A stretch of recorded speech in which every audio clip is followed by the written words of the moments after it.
Clusters of matariki. My background was actually grave digging, and that's actually what I was renowned for.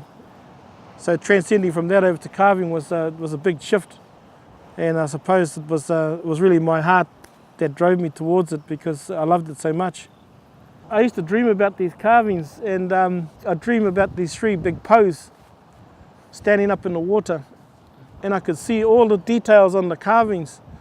And I couldn't understand why I kept seeing them and why, they my dreams kept happening. And then I got up one day and I said to my wife, I'm going to finish work and I'm going to learn how to carve.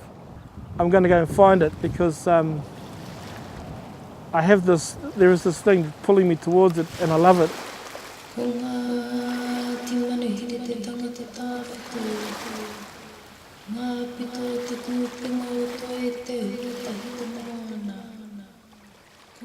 It was important for me to make sure that we left a fingerprint here for our people, for Aki Tonu, for forever.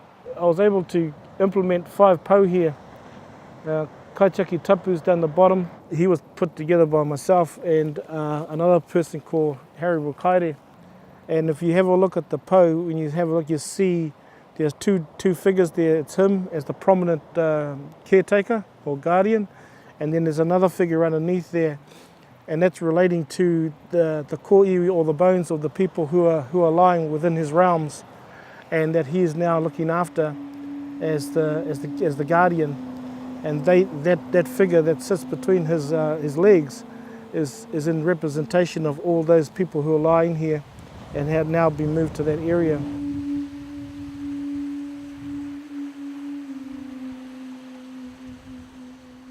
Tangaroa is the second one. Now Tangaroa was put there as the guardian, our atua of the moana of the sea. He's here to remind us to take care of this ocean because we need to take care of it and it'll take care of us.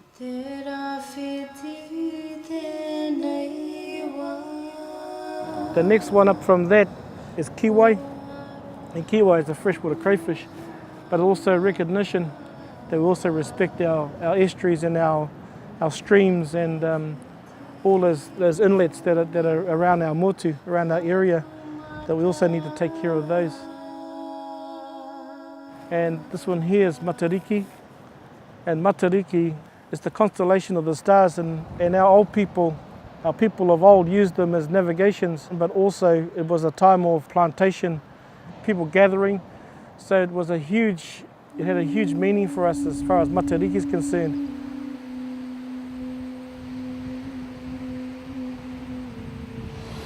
And the last po that's sitting up the other end is Omaha. But if you have a look at the way it's placed like a hand around Omaha. You have Kaitaki Tapu, you have Tangaroa, you have Kiwai, you have Matariki, and you have Omaha.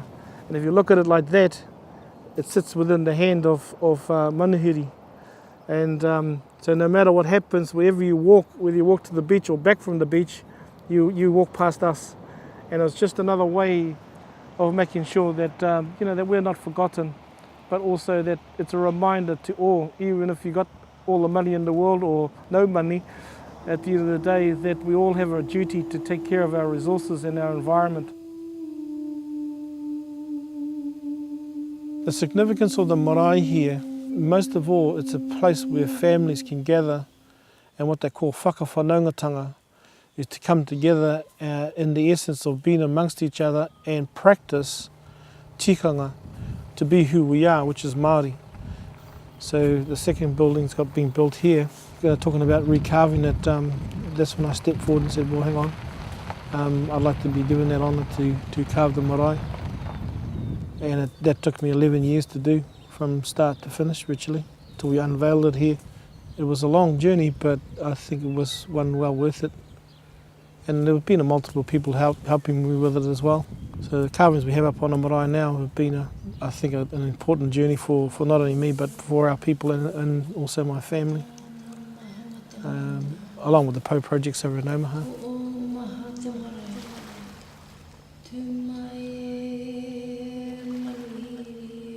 I think it's a spiritual connection to the past for me. The ways of old, to be able to write that way, if I can say that. I mean, today you've got written words in that, but the incredible thing about whakairo, mahi whakairo, is that you're looking at a piece of wood. You have a story or an image in your mind, and it's been able to create that. And wood is strange. It has its own way to it. It has its own spirit, in a sense, that you may have something in your own mind of what you want, but the wood will determine how it will become as an outcome.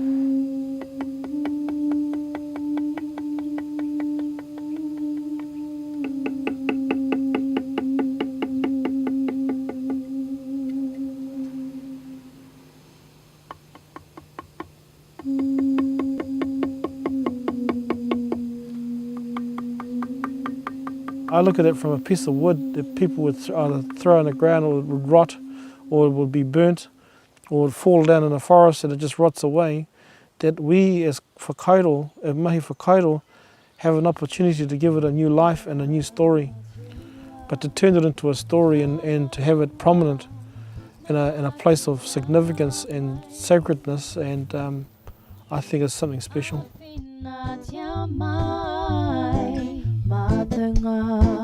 Uri whakatupu ki te inoia atu,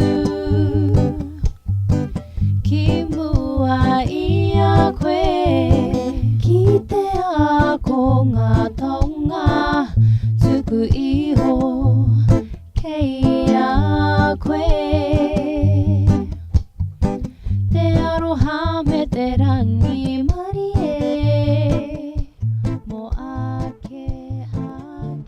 I've got memories of coming here since I was, as far back as I can remember, with my cousins, and just playing and just being so free and just being allowed to do whatever we wanted all day long. Just run around, go for a swim, go down the sand dunes, making huts. Yeah. I guess I'm a little bit older now, and you start to grow up and start to feel like an adult. You're no longer a child here. It's always been home. It's always been this beautiful place. But then I've come to understand that this is more than just a bush. It's a lovely Pahudakawa tree, or, you know, I now have learned that this is my identity, really, and it makes me who I am, this place. It's like, this place is the strength within me, the strongest part of me.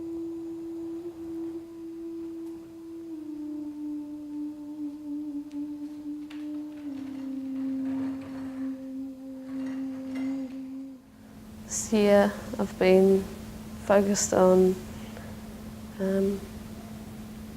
painting images of Pakari, of home, the environment. Yeah, working from photos and memories to do with the whenua and the land. I have a real spiritual connection with the place, and producing that through painting and sharing it with other people is what I'm trying to do. I was interested in how the light comes through the top of the trees and falls on the ground, and that's what I've tried to paint, because I notice how it sort of dapples and dances on the leaves on the bottom. I've just worked from photos that I've taken and memories of the place. It's a really peaceful, quiet place. It's got a wairua to it. I think it's got a lot to do with people and time, our tupuna, so my ancestors who have lived upon that land, that connects us back to that place. And that's what makes it so strong, and more than just a home or a house or a place.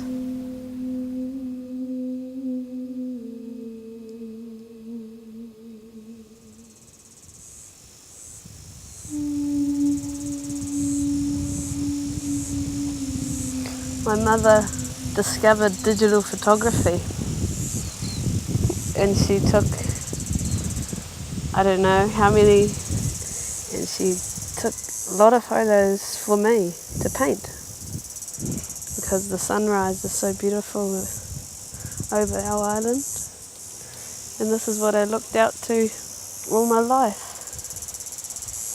It's like our home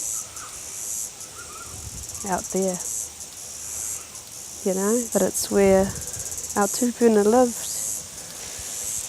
But for me to paint it is so enlightening.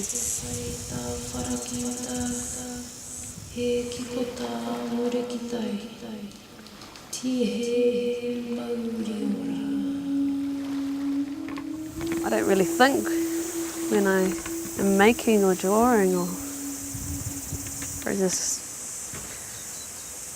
use the material, paint, whether it be, or charcoal, chalk. I just sort of let it come out and let it flow. And that's what my sister taught me, to just let it flow. Yeah, I'll be drawing, and I'll draw figures that have faces and wings and feathers in their hair and cloaks on. This is what's in this painting, these Māori looking men with feathers in their hair. And I don't know who or what or where or how, or I just draw. These figures aren't really people, they're spirits. And that's what I think it is. But there's this lady, she's black, and she's walking through my painting. I don't know what she's doing there. She just turned up one day. But it might be part of me. I don't know. So I don't really care how it turns out, if it's perfect. But I just want to learn something about drawing the figure. That's what this is about. And the face. And I'm really learning now about oil paint and just the materials. And I've got charcoal that my mum gave me from Pakiri Beach. And all I have to do is just do that. It's so easy. I don't have to worry about what I'm mixing with what. And it's so special that it comes from home. It's freedom. And it's just it's beautiful to work with, because you can get a fine sort of line with it. And it smudges it. You can work it. To me, that's my self-essential figure. It's a self-portrait of my physical and spiritual self. and the figures surrounding me are tupuna, and people that I dream about, people that visit me, the past, the deceased. And I believe that there are anahira, angels, and people that still live upon the land and still watch over us and guide us. And whether I sort of visualise what it's going to be like at the end and make it look like that, or just to keep working and see what happens, because you never know what's going to happen or who's going to visit you through the painting.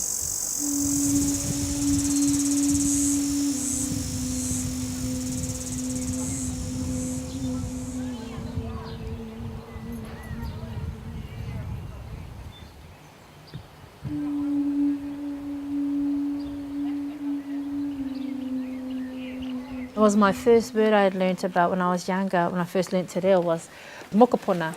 Now, my mum's mum, she's Ngāpuhi, and my mum's father was Te Aupōuri. And I grew up with them, and so I'd ask them, all these questions, and I'd go, what does it mean? And my grandparents all both giggled, and they said to me, well, what do you think, what's moko? And I said, oh, your face. And they're like, well, what's a puna? I said, oh, a spring or a pool. And she was like, and what happens when you look into the water? I was like, oh, you see your reflection. And she was like, yeah, exactly. Your moko puna is your own reflection of your face, of the generation. It's a pool. And I was like, whoa. And I guess when I do a taonga for somebody, I try and capture how I see that person. See yourself in my eyes, to capture the essence of that person. We used to come back here as kids, and I did see a lot of weaving korowai when I was growing up, and that, but it never really, I didn't think I could do it, it was something that I thought old people only did, until it was something I sort of grew into, knowing that I wanted to do it and that I could do it. Yeah, it's something I wanted to have for my children, for my brother, for our family. I wanted to have something in my back burners that I could always pass on to next generation. I think the switch came on pretty much when this marae come into play, and finding our whakapapa and our connection to other whānau actually made me realise the bigger picture was. And I think that's when the light bulb sort of went on to me is, what do I want to do? What can I bring back to my marae, to my people? What can I share? And then that's when I realised, this is something that not only I want, but my people may want.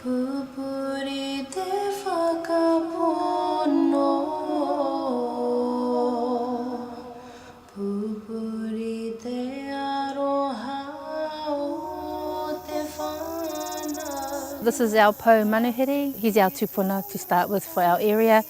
He also was carved by my dad, so it's a big significant. It was also the first pau whenua that we actually placed up here, and by him standing here as a carving or as an icon or something that people can see, every day they are reminded of who we are as Ngāti Manuhiri and who we descend from. It's a fingerprint of our people.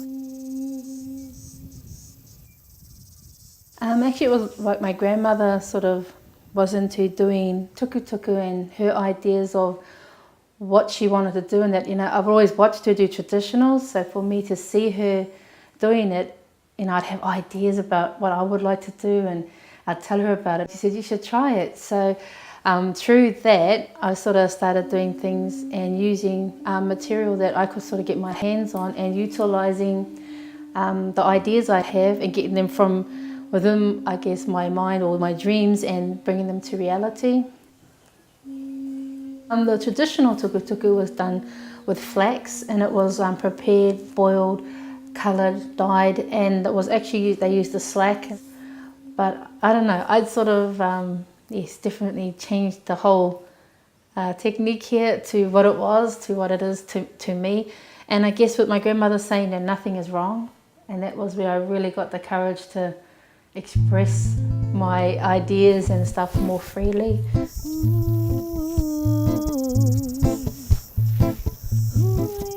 I love tradition. Personally, I absolutely love the whole going back and learning that whole style of tukutuku, but it's not here in my people anymore. We don't have many that do the old, the old ways, which is a sad thing that they're actually disappearing. But I mean, in that sense, I love the contemporary because it's. I think if my grandmother was alive, she'd absolutely love my designs and stuff. She's seen a piece that I made for my mum and dad, and she was like, "That's really amazing," And to hear her say how proud she was that I actually had taken and brought back to her, she said it was as good as the old ways. To me, that was an indication there that, and she said, if we had these things, we would have used them too. Anything goes in my style, anything goes from paints to flax. I'll use everything from paua shells to things I'll find, feathers I might find while walking around the area, for pakari, shells, sand. I've used sand in some of my designs and stuff like that. I mean, everything to do with the whenua, especially to do with around this area. For me, if I find things, I get ideas or leaves and stuff. I try to utilise everything I can for my tukutuku panel, because I don't want to sort of put myself in a box of this is how a panel should be. I believe that if you think you can do it, anything you want to do and make happen, you should do it. And that's the same with my weaving. It's not, some people will look at it and think it's not traditionally done, but that's just me. And I think every basket, every kitty is me. It's unique, it's different, but it's a piece of me, and I make everything from my tukutuku to my weaving. Everything is a piece of me.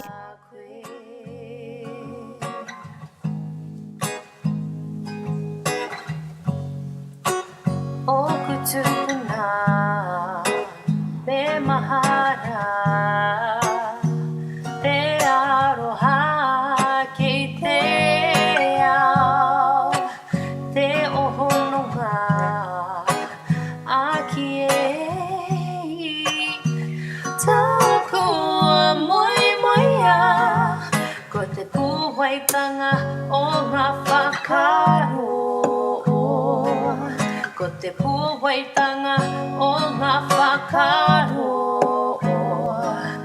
Ko te puawaitanga o ngā whakaro.